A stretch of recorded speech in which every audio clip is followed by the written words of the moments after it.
Ito ang update ng ating Ibayar 2024. Magpa 5 years na to sa April 19 ngayong taon.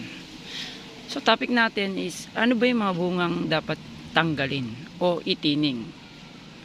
Fruit tining. At bakit kailangan siyang itining or kontian ng bunga? Kasi since ito ay graft, kumbaga iniba natin yung natural cycle niya ng pamumunga. Kumbaga pinagbunga natin siya ng marami sa mas batang edad. So kakailangan natin talaga magtanggal ng ilang bunga kasi hindi niya rin naman kakayanin yan. Mabubuo yan, kaso deform ang ibang bunga niya. Yung iba sobrang liit. So paano natin malalaman kung ano yung dapat tanggalin sa hindi? At napansin namin through experience, ano ba yung dapat i-fruit tining? Ano yung mga katangian niya? So isa natin, number 1, unang-una, ang mga tinatanggal na bunga ay ganito. Karaniwan, mahaba ang kanyang stem mula rito. Ayan, napakahaba. Mahaba na payat. Karaniwan, pag ganito nagmumula ang bunga, pangit ang kinakalabasan ng bunga. Deform or hindi siya ganong lumalaki. In fact, mas nauna pa itong magbunga, naunang lumabas to bago ito. Pero mas malaki na ito ngayon kaysa dito. Kasi itong bunga na to, nagmumula siya sa isang maiksi na tangkay. So may hint na ron na kung ano yung dapat nyong tanggalin kung magpapakonti tayo ng bunga. Kasi sa langka, mas maganda yung hindi ganong marami ang bunga niya. Mas bilog na bilog at mas malaki, lalo na kung ang habol natin ay pang market sa palengke. Pero kung hindi naman, pwede natin silang palakihin at gulayin.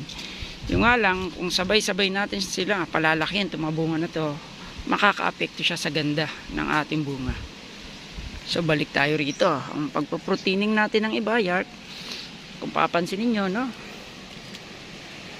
Maiksi, mataba, maganda sa bunga yan. So yun ang clue. Tulad nito, maiksi na mataba, magbibigay yan ng magandang bunga.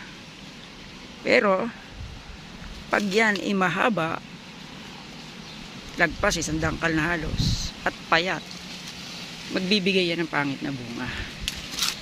Katulad nito, hindi na niya ganong mapalaki, medyo deform na rin ang bunga. So ganon, kasimple lang pag kami nagpo-fruit tining ng jackfruit. Ikalawang clue, ang mga pangit na bunga karaniwan nagmumula yan sa payat na tangkay. Ito, diba? Papansin nyo, payat siyang tangkay, hindi niya ganong mapapalaki. Hindi katulad nung nagmumula sa matabang tangkay. Again, matabang tangkay, maiksi na mataba. So candidate for fruit tining itong isa. Nga lang, palalakihin na lang to kasi gugulayin na lang. Sayang naman din kasi malaki na to. So, pero yung iba, need nang tanggalin. Ano pa, isang halimbawa, mayroon pa rito. So tayo rito. Ayan. Ito ang isa sa pinakamagandang example. Magkatabi sila. Ayan. Yung isa ay maiksi, mataba, mahaba na payat. So candidate na to for fruit tining. Tatanggalin natin siya. So kung papansin niyo, ang bilis nitong lumaki. Kukumpara niya rito. So iyan, putulin na natin to. Itong nagmumula sa mahabang tangkay. Yan. Sayang, pero mas maganda, mas lalago yan. Mas gaganda. Ay, meron pa pala isang bunga ron. Napaka-prolific talaga nito na Ibayar. Grabe. Nalimutan ko na kasing gupitan to, mga tropa. Kaya amoy itsura niya, pinamugara na ng gagamba. Eh, galit, tanggalin na natin to. Saka ito, wag na siguro. Kasi na-pollinate naman na halos lahat. Wag na to. Katulad niyan, ano? Although maiksi ito, kaso nagmumula siya sa payat na tangkay. Hindi yung gaganda. Tanggalin na natin. Yan, katulad nito. Yan. Mahalata mo naman, oh. Medyo maliit na to. Tanggalin na natin to. Hindi na yung gaganda.